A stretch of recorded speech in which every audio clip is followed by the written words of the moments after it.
창세기 49장 24절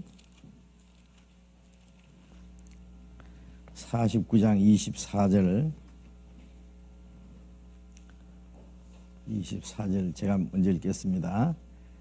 요셉의 활이 도리어 견강하며 그의 팔이 힘이 있으니 야곱의 전능자의 손을 힘입음이라. 그로부터 이스라엘의 반석인 목자가 나도다.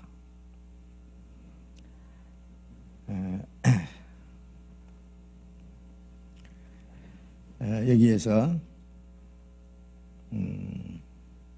이 반석인 목자가 요셉 지파에서 난다 그랬는데, 이 창세기 49장 내용은 야곱이 이제 늙어서 죽기 얼마 전에 12아들의 그 장례를 예언한 말씀입니다. 그 말씀 중에 이제 요셉에 관한 말씀인데요. 요셉의 그 장례에 대한 말씀을 하면서 요셉의 활이 도리어 견강하며 그의 팔이 힘이 있으니 야곱의 전능자의 손에 늘 힘입음이라. 야곱의 전능자는 이스라엘의 하나님을 가리키는 것이고, 그로부터는 그 전능하신 하나님께로부터 이스라엘의 반석인 목자가 나도다. 그런데 여기 질문은 반석인 목자는 제 생각에는 예수님 같은데, 여기서는 요셉에게서 나온다고 했는데 예수님은 유다 지파, 육신으로는 유다 지파에서 라고 생각되는데 다른 영적인 뜻이 있는지요? 궁금해서 이렇게 질문하게 되었습니다. 이런 질문입니다. 이제 혹시 이런 질문이 나옵니다. 12아들의 그 장례에 대한 얘기를 쭉 하는데, 이것은 그 아들들 시대뿐 아니라 그 아들들의 12지파의 그 장례에 대한 예언입니다. 12지파 중에서 예수님께서는 유다 지파에서 나셨습니다. 물론 예수님의 육신적으로는 유다 지파와 상관이 없어요. 그런데 마태복음 1장에 예수님의 족보에 보면은 예수님은 유다 지파라고 돼 있습니다. 그런데 마리아의 남편 요셉은 예수님하고 사실 아무 상관이 없는 사람이에요. 마리아하고 결혼하기 전에 마리아가 예수님을 낳았기 때문에, 처녀의 몸으로서. 그런데 이제 그 족보는 하나님의 약속입니다. 아브라함과 다윗의 자손 예수 그리스도의 세계라 그래서 아브라함과 다윗에게 약속하신 하나님의 약속이 이제 예수 그리스도로 말미암아 이루어질 것을 말씀했는데, 유다 지파, 특별히 예수님은 유다 지파에서 나오시도록 되어 있는데요. 유다 지파에서 예루살렘을 다스리는 왕이 계속 났어요. 다윗도 물론 유다 지파, 솔로몬도 유다 지파에서 났습니다. 그리고 요셉뿐 아니라 마리아의 족보도 마리아도 유다 지파입니다. 누가복음에 마리아의 족보가 쭉 나오는데요. 그래서 그 12아들 중에서는 그 유다 지파에서 예수님이 나시도록 돼 있어요. 약속이. 그래서 49장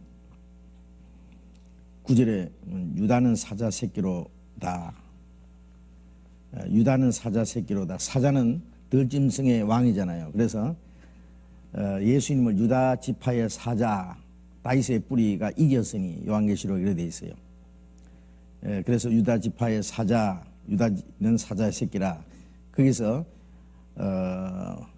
만왕의 왕이신 예수 그리스도가 나실 것을 예언한 말씀이고, 또 10절에 홀이 유다를 떠나지 아니하며 치리자의 지팡이가 그 발 사이에서 떠나지 아니하시기를 실로가 오시기까지 미치리니 그에게 모든 백성이 복종하리로다.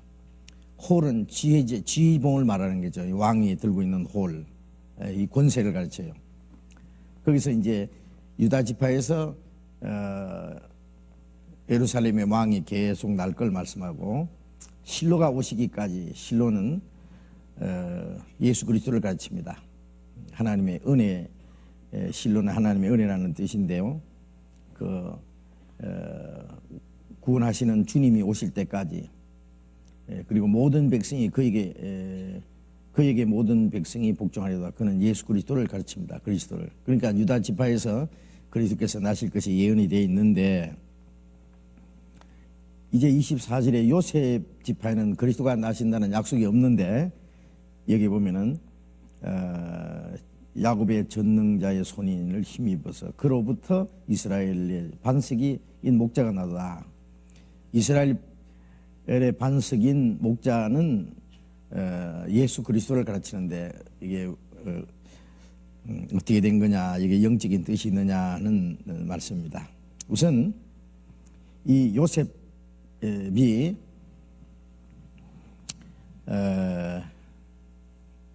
이스라엘을 흉년에서, 이스라엘 백성을 흉년에서 구원한 그러한 일을 했잖아요. 요셉이 애굽에 팔려, 형들에 의해서 애굽에 팔려갔지만은 애굽에서 치리자, 즉 실권자가 됐습니다. 애굽에. 그리고 7년 흉년 때 자기 가족을 구원한 일이 있습니다. 구약 성경에 보면은 예수 그리스도의 모형으로 나온 사람들이 여러 사람이 있어요. 모세도 예수님의 모형입니다. 여호수아도 예수님의 모형입니다. 또 엘리야도 어느 한 대목이 예수 그리스도의 모형으로 나와 있습니다. 구약에 예수 그리스도의 모형으로 나온 다윗이나 솔로몬 같은 왕도 예수님의 모형으로 되어 있습니다. 그런데 그 예수님의 모형으로 된 사람들이 그 전생애가 예수님 모형이 아니고 어느 대목이 예수님의 모형이에요. 예를 들면 모세가 예수님의 모형이지만은 모세가 나 같은 선지자 하나를 너희를 위해서 세우리라. 그 예수 그리스도를 가르치거든요. 모세는 이스라엘 민족을 애굽에서 구원해 낸 분이고, 예수님은 우리를 사단의 권세에서, 죄의 권세에서 구원해 내신 분이거든요. 모세는 예수님의 모형입니다. 그러나 모세의 전생애가 예수님의 모형은 아니에요. 모세가 사람을 죽인 것이라든지, 하나님 앞에 잘못해서 결국 가나안 땅에 들어가지 못한 거라든지, 그 모세가 잘못한 것들도 있습니다. 그것까지 예수님의 모형이 될 수는 없어요. 그러나 모세가 바로의 공주의 아들인데 자기에게 주어진 영광을 버리고 자기 백성과 함께 고난받는 것을 더 좋아했다. 그것은 예수님이 하늘 영광을 버리고 이 땅에 오셔서 우리를 위해서 우리를 구원하기 위해서 고난을 자취하신 것을 말합니다. 그리고 모세가 그 히브리서 11장 24절에 보면은 믿음으로 모세는 장성하여 바로의 공주의 아들이라 칭함을 거절하고 도리어 하나님의 백성과 함께 고난받기를 잠시 죄악의 낙을 누는 것보다 더 좋아하고 그리스도를 위해서 받는 능력을 애굽의 모든 보화보다 더 큰 재물을 여겼으니 이는 상주심을 바라봅니다. 모세는 예수님이 오시기 약 1500년 전 사람인데 그리스도를 위해서 능력을 받았다라고 돼 있어요. 그는 장차 오실 그리스도가 고난받으실 것을 모세의 생애를 통해서 먼저 보여준 겁니다. 그런 의미에서 모세는 장차 오실 그리스도의 모습을 나타낸 겁니다. 또 다윗은 만왕의 왕으로 오실 사탄의 권세를 정복하고 이 지상의 그리스도의 왕국을 이룰, 다윗은 주변에 있는 나라 다 정복하고 이스라엘 통일 왕국을 이룬 사람이거든요. 예수님은 이 땅의 사탄의 권세를 다 정복하고 언젠가 이 지상의 하나님의 나라를 이루실 분입니다. 그런 의미에서 다윗 왕도 예수 그리스도의 모형입니다. 그리고 솔로몬 왕은 영광스러운 그리스도의 모습, 천년 왕국 때의 그리스도의 그 모습. 솔로몬 왕이 왕위에 있는 동안에는 전쟁이 없어요. 태평세월이요. 천년 동안 그리스도께서 지상에 평화의 왕국을 이루실 것이 하나의 또 모형으로 되어 있습니다. 그런데 예수님의 그 모습을 가장 완벽하게 실현한 사람이 그 생애 가운데서요, 요셉입니다. 요셉. 요셉의 그 모든 생애는 예수님의 모형으로서 거의 완벽합니다. 거의 전 생애가요. 아버지에게 제일 사랑을 많이 받고 그로 인해서 형들에게 가장 미움을 받았다. 이게 뭐예요? 예수님은 하나님의 사랑을 가장 많이 받은 분입니다. 이는 내 사랑하는 아들로 내 기뻐하는 자라.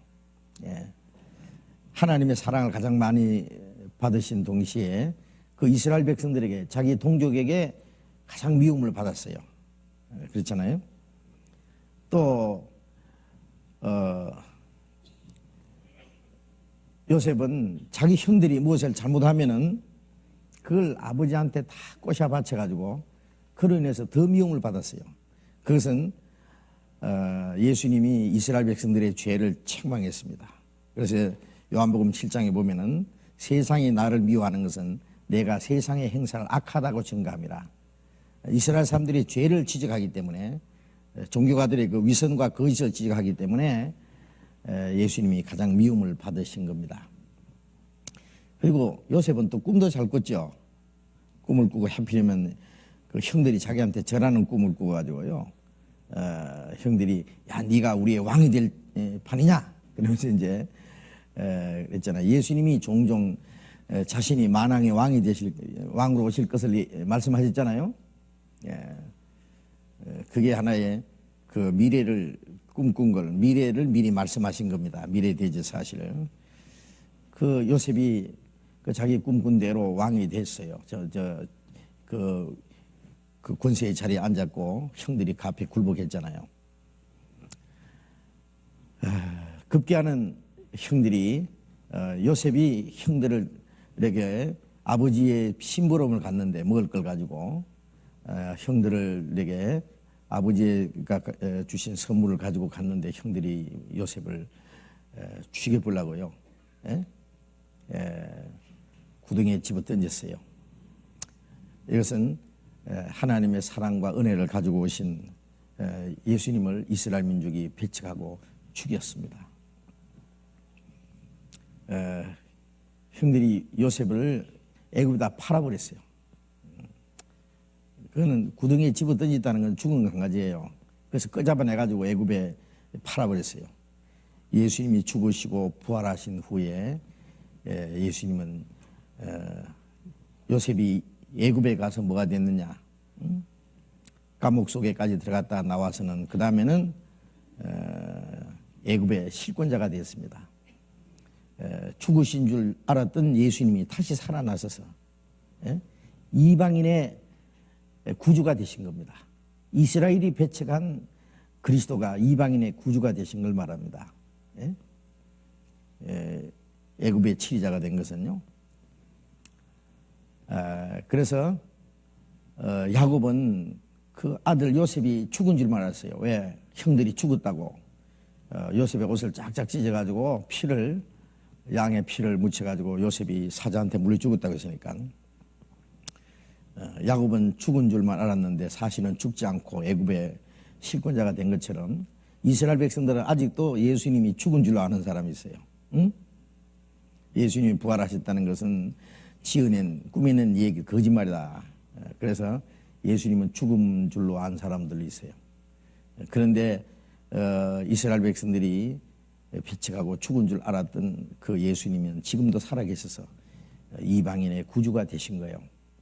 그런데 그 7년 그 흉년 때 형들이 애굽에 내려가서 요셉을 만났어요.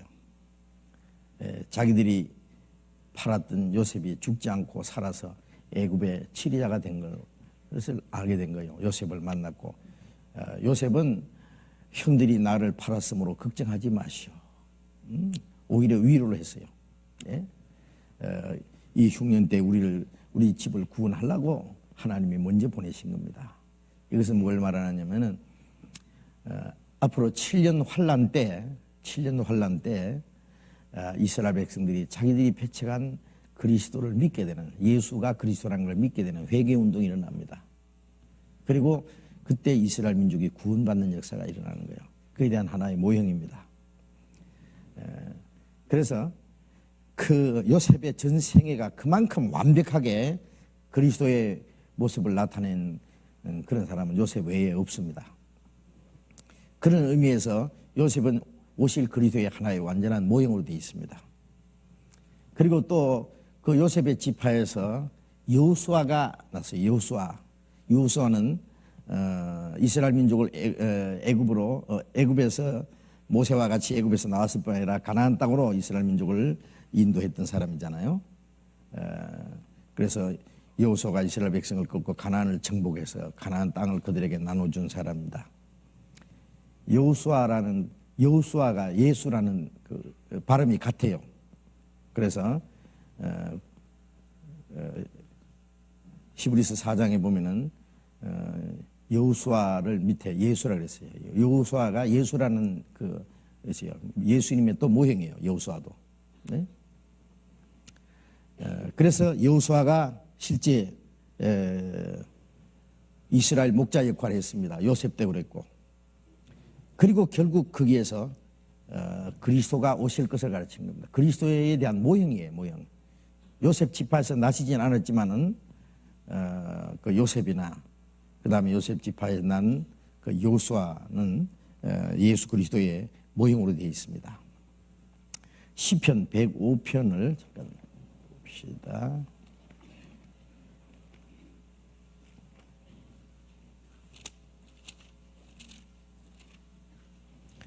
시편 105편 17절부터 읽겠습니다. 한 사람을 앞서 보내셨으며 요셉이 종으로 팔렸도다. 그 발이 착고에 상하며 그 몸이 쇠사슬에 매었으니 곧 하나님의 말씀이 응할 때까지라. 그 말씀이 저를 단련하였도다. 왕이 사람을 보내어 저를 방석하며 열방의 통치자가 저로 자유케 하였도다. 저로 그 집의 주관자를 삼아 그 모든 소유를 관리케 하고 임의로 백관을 제어하며 지혜로 장로들을 교훈하게 하였도다. 여기 이제 요셉에 관한 말씀입니다. 한 사람이 앞서 보냈으며 요셉이 종으로 팔렸다. 발이 착고에 상하며 그 몸이 쇠사슬에 매었다. 애굽에서 죄 없이 옥에 갇힌 억울한 누명으로서 옥에 갇힌 걸 말합니다. 이것도 아까 말씀드린 대로 예수님이 죄 없이 죽으시고 무덤에까지 들어가신 사실을 가르쳐요. 그 말씀이 응할 때까지 그 말씀이 저를 단련하였더라. 때가 이럴 때까지 요셉이 그 고난을 통과한 후에 그 다음에 그 애굽 왕이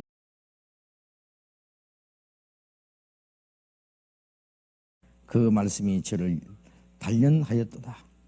왕이 사람을 보내어 저를 방석하며 열방의 통치자가 저로 자유케 하였도다.